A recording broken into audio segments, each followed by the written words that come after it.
Assalamu alaikum. I am Hafsa Aliza Yaqub. Welcome to my YouTube channel Psychological Learning with Aliza Yaqub.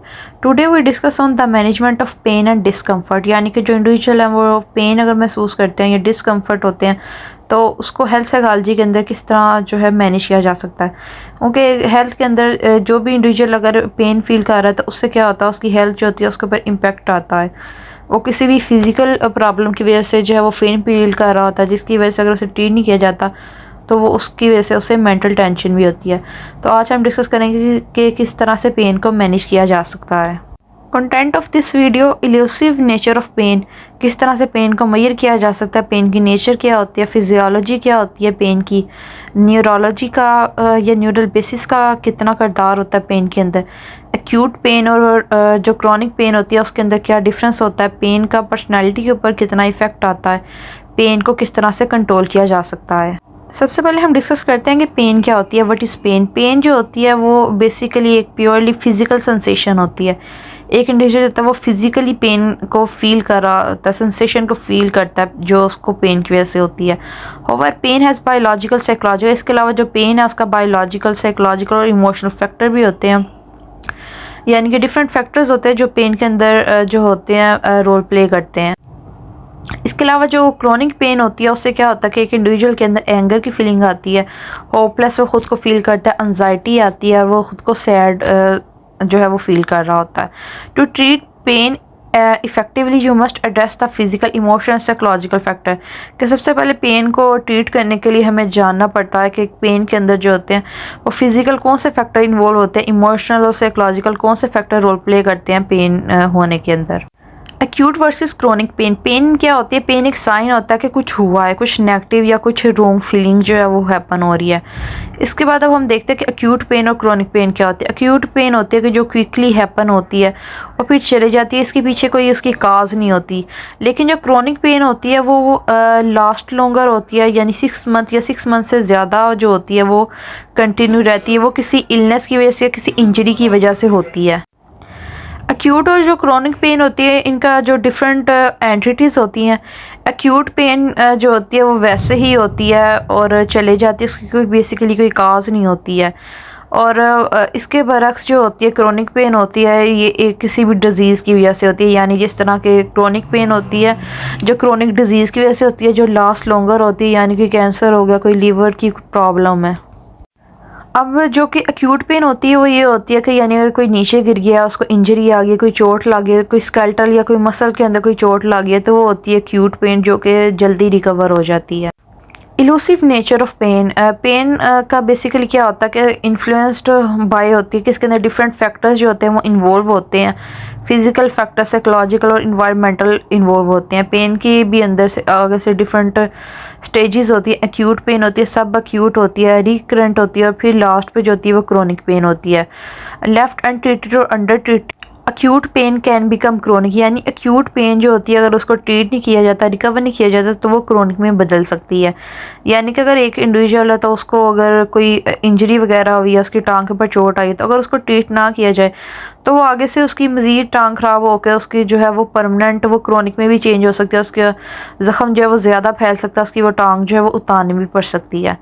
Pen is most often grouped by the kind of damage that causes. The two main type are pain caused by tissue damage, कि basically क्या होता है, ज़्यादातर जो pen होती है वो किस वजह से होती है, कोई जो टिश्यू होता है वो डैमेज हो जाता है जिसको या और इसके अलावा क्या होता है कि जो पेन इस वजह से भी होती है कि नर्व डैमेज होती है। पेन होने की दो ही बेसिक वजह होती है, या कोई नर्व डैमेज हो जाती है या कोई टिश्यू जो होता है वो डैमेज हो जाती है। And third category is psychogenic pain which is pain that is affected by psychological factor. और इसकी जो थर्ड टाइप होती है साइकोजेनिक पेन। वो किस वजह से, उसकी वजह से क्या होता है, वो एक साइकोलॉजिकल फैक्टर होता है जो पेन के अंदर इन्वॉल्व होता है। Psychological factor such as the situation, environment, कोई इन्वायरमेंट इंडिविजुअल को ऐसा मिला हुआ है, सिचुएशन ऐसे जिसकी वजह से एक इंडिविजुअल है वो पेन फील कर रहा है। Measuring pen. मेजरिंग किया जा सकता है पेन की इंटेंसिटी को, उसकी क्वालिटी को। इसके ज़रिए जो है वो डिफरेंट क्वेश्चनर यूज़ किया जाता है। MPQ इस तरह क्वेश्चनर जो है वो यूज़ किया जाता है। मैकगिल पेन क्वेश्चनर, इसके लिए देखा जाता है कि जो पेन है वो कितनी देर के लिए रही है, कितनी लेंथ थी, या उसका जो टाइम पीरियड था वो कितना था, उसकी इंटेंसिटी जो है वो कितनी थी। इसके अलावा डोलोरीमेट्री और फेस लैग एक्टिविटी क्राइकोंसेलेबिलिटी यानी कि FLACC जो है उसको यूज़ किया जाता है, जिसके ज़रिए यही चेक किया जाता है कि पेन जो है वो कितनी देर तक रही है, उसकी इंटेंसिटी कितनी है और उसकी लेंथ जो है वो कितना टाइम पीरियड तक रही है।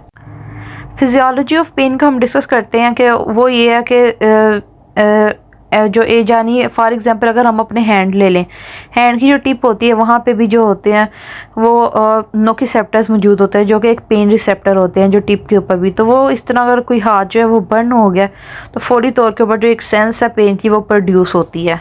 ये एक कंप्लीट प्रोसीजर है कि अगर हाथ के ऊपर कोई कील लग गया है, कोई इस तरह कोई चीज़ लग गई है, ये हाथ जल गया है, तो उसके बाद क्या होता है कि फ़ौरी तौर के ऊपर जो है वो एफिरेंट फाइबर्स जो होते हैं वो इंफॉर्मेशन लेके जाते हैं, स्पाइनल कॉर्ड तक इंफॉर्मेशन जाती है और उसके बाद जो है वो डोर्सल हॉर्न तक जाती है और उसके बाद ब्रेन तक जो है वो पेन की जो नर्व है वो इंफॉर्मेशन को लेके जाती है और माइंड को पता चलता है कि जो है हाथ जो है बर्न हुआ या उसको कील लगा। तो इंडिविजुअल जो है फौरी तौर के ऊपर उसके ऊपर इफ़ेक्ट करता है, अपने हैंड को उस प्लेस से दूर कर लेता है। यानी अगर किसी का अगर कोई गर्म पैन है उसको हाथ लग गया तो फौरी तौर के ऊपर ये जो होते हैं फाइबर्स जो होते हैं या न्यूरॉन्स जो होते हैं ये फौरी तौर के ऊपर जो है इंफॉर्मेशन लेके जाते हैं ब्रेन तक और इंडिविजुअल जो होता है ताकि उसी वक्त फौरी तौर पे उसका जो हैंड है वो अपना हैंड जो है पीछे कर लेता है उस गर्म बर्तन से।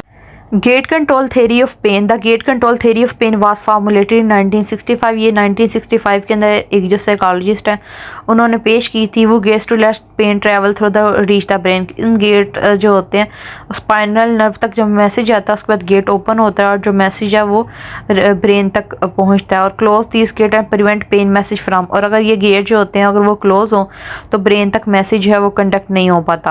यानी कि अगर पेन हुई या कोई चीज़ लगी है इंडिविजुअल को तो जो नर्व्स हैं वो न्यूरॉन्स जो होते हैं वो फौरी तौर पे मैसेज लेके जाते हैं। तो अगर इधर वो गेट ओपन होगा तो तब मैसेज जो है वो ब्रेन तक कन्वे होता है। अगर वो गेट जो होता है वो क्लोज़ होता है तो उससे पेन का जो गेट होता है अगर वो क्लोज़ हो तो ब्रेन तक मैसेज नहीं पहुँच पाता। पेन का प्रोसेस जो होता है वो अब हम डिस्कस करते हैं कि न्यूरल बेसिस क्या होती हैं पेन की। There are 4 major process, transduction होती है, ट्रांसमिशन होती है, मॉड्यूलेशन एंड परसेप्शन होती है। Transduction refers to the process by which tissue damage stimulate activate nerve ending.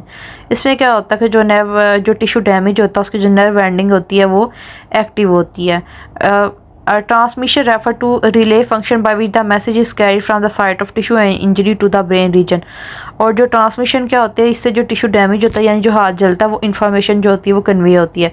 Modulation is a recently discover neural process that act specifically to reduce activity in the transmission system. Perception के modulation ऐसा process होता है जिसके ज़रिए क्या होता है कि रिड्यूस कर दीजिए जाता है उस मैसेज को, उस एक्टिविटी को जो ट्रांसमिशन सिस्टम तक लेके जा रही होती है मैसेज को। Perception is the subjective awareness produce by sensory signal. Perception क्या होती है कि जो इंडिविजुअल वो आगे से क्या होता है जो सेंसरी सिग्नल है उसको परसीव करता है। It involve the integration of many sensory messenger. Sensory message जो होते हैं वो पहुंचता है जिसकी वजह से जो होता है वो जो सेंस होती है पेन की सेंस होती है उसको परसीव किया जाता है। इंडिविजुअल जो होती है वो किस तरह से परसीव करता है। परसेप्शन जो होती है कम्प्लेक्स फंक्शन होता है जिसके अंदर क्या होता है कि इंडिविजुअल पहले किसी भी चीज़ के ऊपर जो होता है वो अटेंशन देता है, फोकस करता है, फिर रिस्पेक्ट करता है और फिर उसको इंटरप्रेट करता है और उससे वो परसीव किया जाता है कि सिचुएशन किस तरह की है। Pain and personality. Recent study has found that personality trait appear to influence how strongly a person respond to a placebo treatment for pain। कि एक इंडिविजुअल जो होता है अगर पेन को कम करने के लिए एक इंडिविजुअल को मेडिसिन दी जाती है और दूसरे इंडिविजुअल को प्लेसिबो दिया जाता है तो किस तरह से एक इंडिविजुअल जो है प्लेसिबो उसकी बॉडी के अंदर जाकर वर्क करता है, उसका रिस्पॉन्स जो होता है वो किस तरह का होता है। Personality trait associated with self control and the regulation of anger. कि जब एक इंडिविजुअल को पेन का सामना करना पा रहा है तो उसकी जो पर्सनैलिटी है किस तरह की है, वो अपने एंगर के ऊपर कंट्रोल कर पा रहा है या नहीं कर पा रहा, वो उसका सेल्फ कंट्रोल है या नहीं, या वो अग्रेसिवली जो है वो बिहेव कर रहा है। पेन को कंट्रोल करने के लिए जो है वो डिफरेंट टेक्निक्स को यूज़ किया जाता है। CBT यूज़ की जाती है, कोग्निटिव बिहेवियर थेरेपी, और इसके अलावा जो होती है डिफरेंट साइकोलॉजिकल थेरेपी जो होती है वो यूज़ की जाती है पेन को कंट्रोल करने के लिए। पेन को कंट्रोल करने के लिए एक क्या होता है, फार्माकोलॉजिकल कंट्रोल ऑफ पेन, यानी मेडिसिन दी जाती है, सर्जिकल ट्रीटमेंट किया जाता है पेन के लिए, यानी अगर किसी को ज़्यादा पेन है, कोई किडनी वगैरह की पेन है तो वो ट्रीटमेंट किया जाता है, या अगर किसी को कोई सिस्ट है तो वो ऑपरेट वगैरह किया जाता है, सर्जिकल ट्रीटमेंट किया जाता है। डिस्ट्रैक्टर ऐड किया जाता है ताकि इंडिविजुअल का जो ध्यान है वो दूसरी तरफ चेंज हो जाए।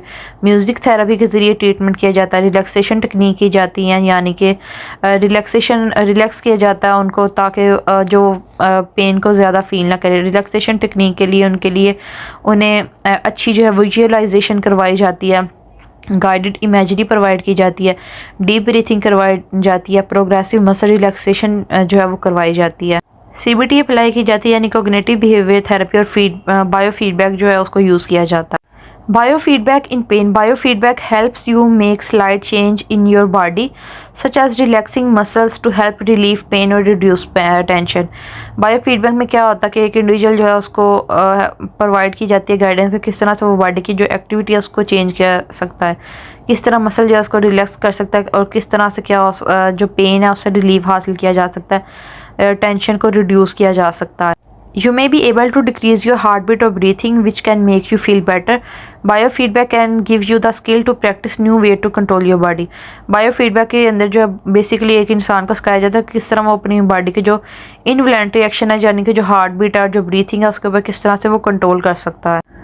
बायोफीडबैक थेरेपी टाइप जो होती है इसके अंदर हो जाती है हार्ट बीट वेरिएबिलिटी आती है, इलेक्ट्रोमायोग्राफी इंक्लूड होती है, मसल कंट्रैक्शन इंक्लूड होता है, इलेक्ट्रोसेफेलोग्राफी होती है, गैल्वेनिक स्किन रिस्पॉन्स ट्रेनिंग दी जाती है, थर्मल और टेम्परेचर की अवेयरनेस जो है वो एक इंडिविजुअल को प्रोवाइड की जाती है।